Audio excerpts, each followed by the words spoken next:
बाळा, आमचीच आठवण काढत होतास ना, त्यामुळेच तर आम्ही प्रकट झालो.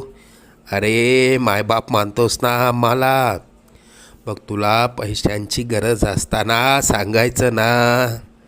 कोणापुढेही हात पसरू नकोस. लोक 2-4 हजारांची मदत करतीलही, पण तुझ्या मागे सर्वांना तुझी मजबुरी हसत सांगतील. आता तुला कोणापुढे हात पसरण्याची वेळच येणार नाही. तू आजपर्यंत भरपूर दुःख सहन केलंस. लवकरच तुझ्या रडक्या भाग्यात सुखाचे दिवस येतील. तुझ्या मनात असलेली इच्छा पूर्ण होऊन अक्कलकोटला पेढे घेऊन येणं होईल. येशील ना आम्हाला भेटायला अक्कलकोटला?